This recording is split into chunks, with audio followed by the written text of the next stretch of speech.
Oke teman-teman, selamat datang di Bas Banajar YouTube channel. Pada kesempatan kali ini, kita akan membahas latihan berikut ini. Tetapi, sebelum kita masuk ke pembahasan video, saya akan mengajak teman-teman untuk terlebih dahulu mengklik tombol subscribe pada channel ini dan nyalakan loncengnya, lalu klik like pada video ini jika kalian merasa terbantu. Oke, langsung saja kita masuk ke pembahasan videonya.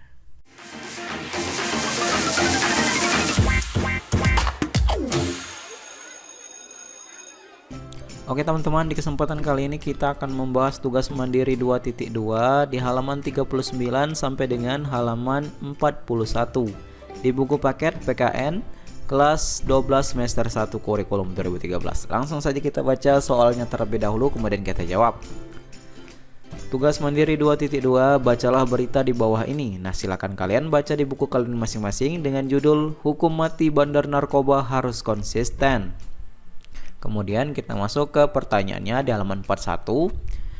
Setelah Anda membaca berita tersebut, lakukanlah analisis terhadap pelaksanaan hukuman mati terhadap pelaku kasus narkoba dengan meninjau hal-hal sebagai berikut.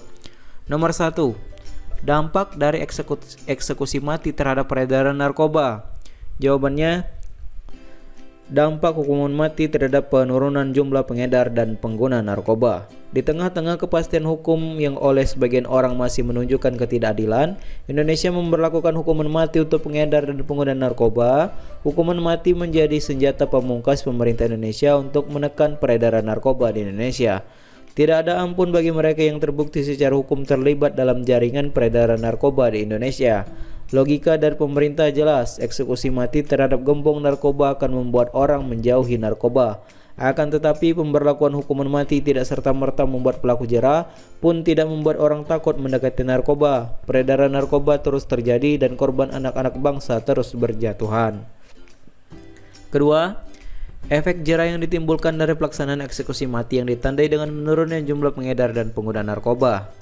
Jawabannya, hukuman mati ternyata tidak menimbulkan efek jera. Peredaran narkoba masih terus berlangsung di negeri ini. Bahkan BNN menyebut penyalahgunaan narkoba semakin meningkat merujuk data BNN pada 2018.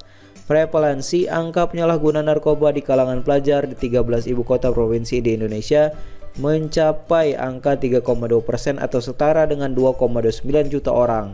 Sementara pada 2017 BNN mencatat agar prevalensi penyalahgunaan narkoba sebesar 1,77% atau setara 3.376.115 orang pada rentang usia 10-59 tahun. Apakah hukuman mati telah gagal menghentikan peredaran narkoba? Yang ketiga, relevansi atau kesesuaian pelaksanaan hukuman mati dengan penegakan hak asasi manusia.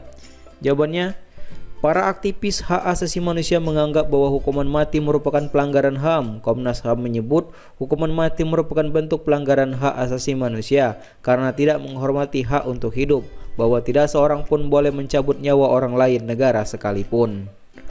Nomor 4. Alternatif hukuman bagi pelaku penyalahgunaan narkoba selain hukuman mati.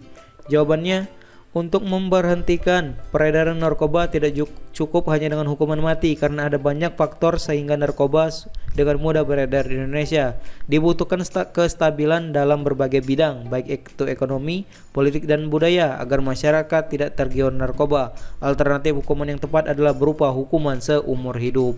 Nah, itulah jawabannya. Silakan kalian salin dari nomor 1 sampai dengan nomor 4. Semoga jawabannya membantu. Dan mungkin sampai sini saja untuk pembahasan kali ini. Jika ada jawaban yang kurang jelas atau kurang kamu pahami, silakan kalian tanyakan di kolom komentar di bawah. Saya akhiri video kali ini dan sampai jumpa di latihan berikutnya.